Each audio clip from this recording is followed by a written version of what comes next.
Hello students, before starting the exercise for chapter number 10, in this video we are going to see the summary of this chapter number 10.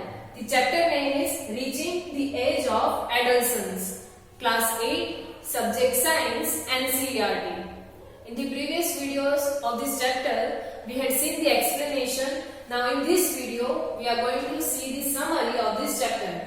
Here the summary of this chapter is written. So in this chapter, first topic we had seen that was adolescence and puberty. So we had seen that the life period when our bodies undergoes the certain changes. So that life period or that time is known as the adolescence. And during this period, certain changes take place. So the starting or onset of these changes is known as the puberty. So this age starts from 11 years in anyone's life and it lasts up to 15 to 19 years of that person's age. So that is adolescence and puberty. In the next topic we had seen the changes at puberty. So we had seen that during puberty and adolescence certain changes are take place in our body. So what kind of those changes are? So in that we had seen first change, that is increase in height. During this period the rate of increase in height is higher in any person's life. So the height increases suddenly. The next is change in body shape. The person's body shape gets changed. Like in boys, the shoulders become wider, and in girls, the development of breast occur, and other than that, development or increase in size of hips also increase. So that is change in body shape. Next change we had seen that was voice change. The voice change also changes, or voices also changes during this period. Like in boys, the voice become deep and hoarse, while in girls the voice become high pitch because of the increase in size of the larynx, or you can say voice box. In boys, the amount of or the rate of the increase in size of voice box is larger. So the protruding part can be seen in the boys, which is known as the Adam's apple, that we had already studied. Next change we had seen, that is increased activity of sweat and sebaceous gland. The sweat and sebaceous glands activity are increased. That means oil is more secretes or released on the body or on the face. Because of that, some person or some boys or girls faces acne problems or pimple problems during this age. Next change that we had seen, that is development of sex organs. Development of sex organs, or the sex organs develop during this period, and any person reach to the development, or you can say reproductive maturity during the adolescence or puberty. Next we had seen reaching MIE, maturity, that means mental, intellectual and emotional maturity. This period, during this period, any person, any boy or any girl reach to his or her mental, intellectual and emotional maturity. This is the period when any person can learn maximum things. So these are some of the changes during the puberty. Next topic we had seen, that was secondary sexual characters.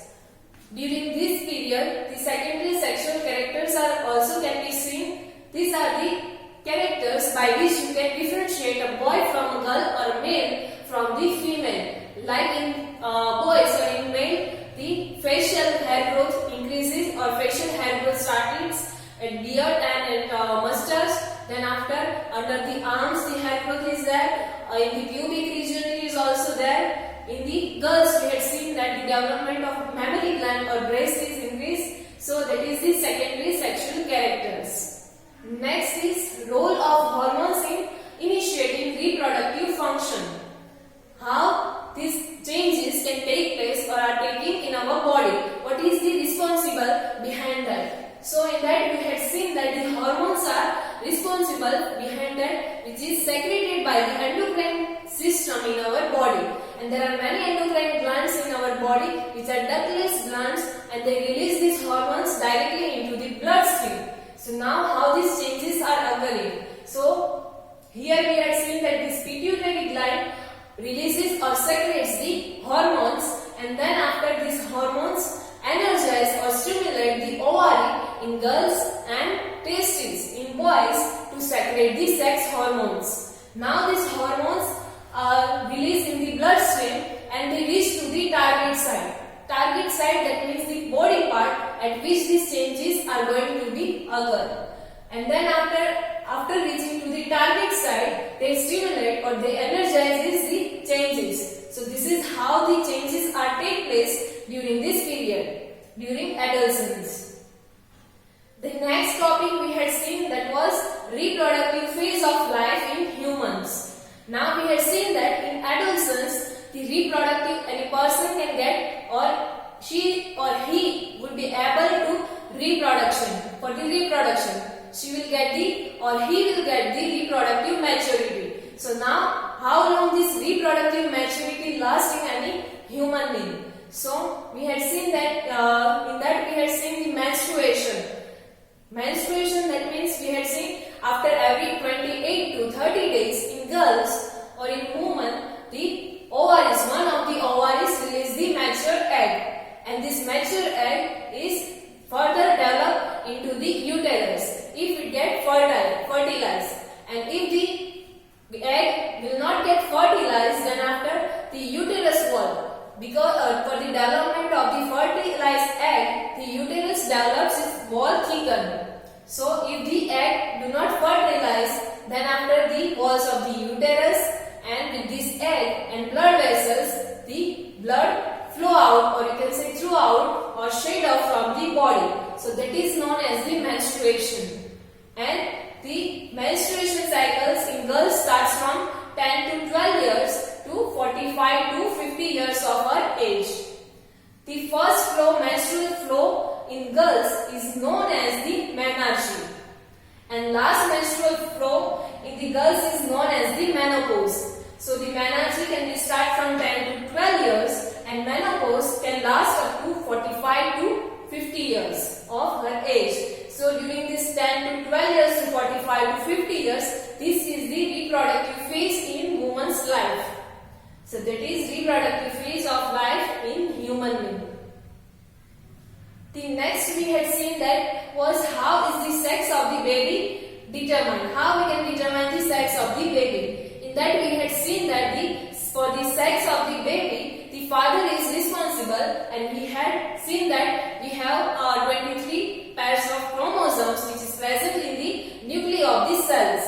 So now this one pair of chromosome contains in girls it contains XX chromosomes, and while in the male the two types of chromosomes are there, that is X and Y. Now from the egg, in the fertilized egg, the egg ovum has the X chromosome. Now the sperm which contains the X chromosome, if it gets fertilized with the ovum, then it will create the nucleus, or you can say zygote, with the XX chromosome, and it will result in the girl child or baby girl. And if the ovum which contains the X chromosome, with that the sperm which contains the Y chromosome, it gets fertilized, then it will result into XY, a zygote which contains the XY chromosomes, and at the end it will result into the baby boy or boy child. So this is how the sex of the baby can be determined, and it is totally dependent on the sperm, that means the father. The next topic we had seen the hormones other than sex hormones. Here we had seen that by the sex hormone we can identify the secondary sexual characteristics, or the secondary sexual characteristics are responsible for the sex hormones, or they are can be seen because of the sex hormones. Now there are many other hormones other than these sex hormones, and which are released or secreted by the different glands in our body of the endocrine system. So here the name of these different glands are shown to you, and the name of the hormones which are secreted from this gland are shown to you. So first one that we had seen, that is pituitary gland. So this pituitary gland releases the growth hormones, and these growth hormones are responsible for these different changes of in our body, and they order the other glands gland to secrete particular hormones. The next gland that we had seen, that was thyroid gland. So thyroid gland secretes the thyroxine hormone, and if the sufficient amount of thyroxine hormone it will not produce in our body, then we might suffer from the goiter. The next gland we had seen, that was pancreas gland. So this pancreas gland secretes the insulin, and if the sufficient or enough amount of insulin is not produced or secreted in our body, then we might suffer from the diabetes. The next gland is adrenal gland, and from this gland adrenaline hormone is produced or secreted, and this adrenal hormone help us to adjust the stress when we are angry, then after when we are sad. So it helps in adjusting the stress level in our body. That is adrenaline hormone. Next gland is testes. So it is present in the boys or in male. So it produces the testosterone in boys or in male, and this is responsible for the identification of the sex of any person. Next is ovary. So it is present in female, and it produces the estrogen hormone in the females. So these are the different glands and the hormones which are produced by these glands. Next topic we had seen, that was role of hormones in completing the life history of insects and frogs. These all things we had seen about the human. Now what about the insects, and other than that frog also? So like us also, in insect, the insect glands are there, and which produces the or which releases the hormones, and which is responsible for the growth of that insect. In that we had seen the example of silkworm or caterpillar. Next we had seen that was frog. In frog also, like human being, the thyroid gland is present, which produces the thyroxine hormone. So in the insects and in frogs, the hormones are also there, which are secreted by the different glands, and which are responsible for the growth and development of those organisms. The next we had seen, that was reproductive health. As this period of life, during this period of life we are getting reproductive maturity. So how we can maintain our reproductive health? So first thing, that was nutritional needs by adolescents. That means what is the nutritional requirement during this age? So during this age, as an adolescent, you have or you should take the meal which contains all the nutrients like vitamins, fibers, fats, carbohydrates, etc. You should not eat the junk foods every day or regularly. Next, health, about the reproductive health, that was personal hygiene. During this period, you have to maintain your personal hygiene, as we had seen that during this period, your sweat and sebum glands activity increases. So you should take a bath at least once in a day. Then after, during the menstruation, girls should follow certain personal hygienes. The next we had seen, that was physical exercise. That during this period your body growth is at a highest rate, so you have to exercise regularly. Physical exercise, you have to go for the physical exercises. And the last we had seen, that say no to drugs. As we had seen, that is growing up is the natural process. All these changes which are taking place in your body is natural, so no need to be worried or confused. And if someone is saying that by taking the drugs you can get relief from this anxiety, so no need to worry, this is the natural process. You should not take the drugs. So say no to drugs. So these are the things we had seen in this chapter number 10, reaching the age of adolescence. In the next video, we will solve the textbook exercise for this chapter. Thank you.